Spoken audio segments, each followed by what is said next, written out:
Əmir əl-Möminin əleyhissalam şükür səcdəsində nə deyərdi bilirsinizmi? Biz dedik, nə deyərdi? O dedi, belə buyurardı. Ey o kəs ki, israr edənlərin israrı onun səxavət və kərəmini ancaq artırar. Ey göylərin və yerin xəzinələrinə malik olan kəs. Ey həm incə, həm də böyük olan hər şeyin xəzinələrinə malik olan kəs. Mənim pis əməllərim səni mənə yaxşılıq etməkdən saxlamaz. Mən səndən xahiş edirəm ki, mənimlə əhli olduğunu edəsən. Sən ki, cömərtlik, kərəm və əff əhlisən. Biz duada nə deyirik? Bəzən mənə yazırlar, dua etdim, duam qəbul olmadı. Həzrət Əlinin duasını görürsünüz. Allaha demir, belə elə, filan şeyin belə olsun, elə şeyin elə olsun. Yox, Allah deyir ki, sən əhli olduğun kimi mənlə rəftar elə. Sən bilirsən məsləhət nədir? Mən bilmirəm heç də mənim məsləhət nədir. Biz bundan da öyrənməliyik ki, insan necə dua etməlidir? İlahımını et, onu etlə Allaha diktə eləməzlər. Sən ki, cömərtlik, kərəm və əff əhlisən. Ya Rəbb, ey Allah, mənimlə əhli olduğunu et. Belə ki, sən cəzalandırmağa qadirsən, mən də ona layiq olmuşam.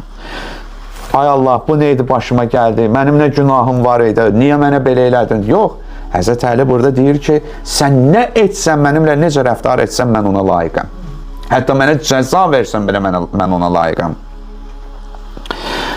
Sənin yanında nə bir hüccətim var, yəni nə bir bəhanəm var, nə də bir üzrüm.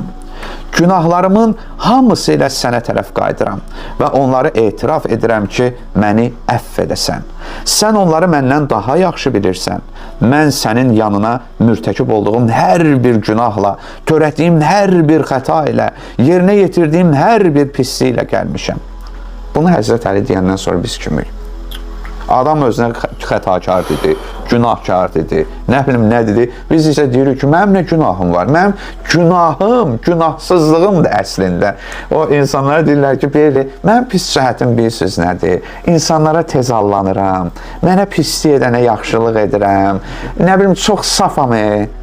Həzrət Əli əleyhissalam isə deyir ki, mən xətakaram, günahkaram, nə bilim nəyəm, Allahu Əkbər. Sən onları məndən daha yaxşı bilirsən.